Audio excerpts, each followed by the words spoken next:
మిత్రమా, ఒక దేశాన్ని పరిపాలించే రాజు ఉన్నాడు.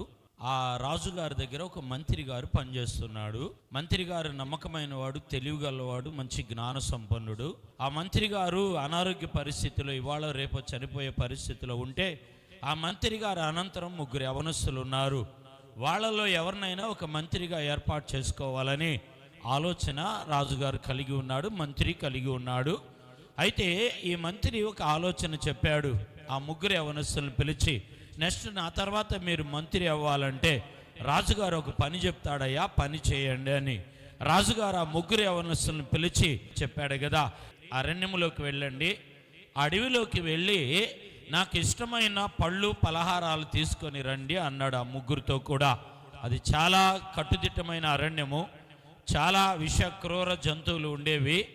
ఆ రోజు ఉదయకాలం ప్రయాణమే వెళ్ళారు వాళ్ళు వెళ్ళగా వారిలో ఒక వ్యక్తి ఏం చేశాడంటే, మరి రాజుగారు ఇవన్నీ చూస్తాడా, ఇవన్నీ తింటాడా ఏంది అని అనాలోచనతో, అపనమ్మకంతో, బాధ్యత లేనివాడుగా కింద అక్కడక్కడ పడిపోయిన కాయలు, పళ్ళు, పలహారాలను వేరుకొని తనకి ఉన్న గోని సంచిలో వేసుకున్నాడు. రెండో వ్యక్తి ఏం చేశాడంటే, రాజుగారు ఈ పళ్ళు పలహారాలు తింటాడా, ఇంత బాధ్యతగా వచ్చి చూస్తాడా అనుకొని ఆయన ఈ పళ్ళు పలహారాలే కాకుండా ఆకులు, కందమూలాలు, పడిపోయినవన్నీ, పిచ్చి పిచ్చివన్నీ కూడా గోని సంచిలో వేసుకున్నాడు.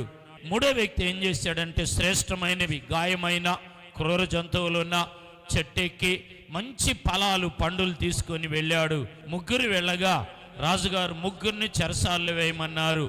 నెల రోజుల వరకు వాళ్ళని బయటికి విడిచిపెట్టకుండా మీ గోని సంచిలో ఉన్నవి మీరు తినండి, బతకండి అన్నారు. ఈ ఆకుల్ని తీసుకొని వెళ్ళిన వాడు తినలేకపోయాడు. ఈ కుళ్ళిపోయిని తీసుకెళ్ళిన వాడు కొంచెం తిని వాంతి చేసుకున్నాడు. ఇద్దరు చనిపోయారు. మూడో వ్యక్తి శ్రేష్టమైన వాటిని కోసి తీసుకెళ్ళిన వ్యక్తి ఆ పళ్ళను, ఆ పలహారాలను తిని నెల రోజులు సురక్షితంగా, ఆరోగ్యకరంగా జీవించాడు.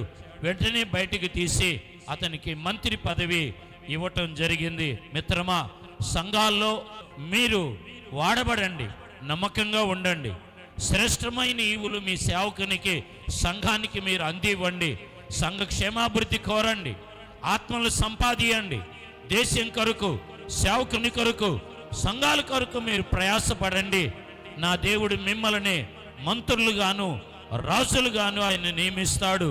నా దేవుడు ఈ వర్తమానము ద్వారా నిన్ను ఒక మంచి ఉన్నతమైన స్థాయిలో, స్థానములు ఆయన నిన్ను నన్ను నిలబెట్టి నడిపించే దేవుడై ఉన్నాడు. స్తోత్రం, హల్లెలూయా, ఆమేన్, హల్లెలూయా.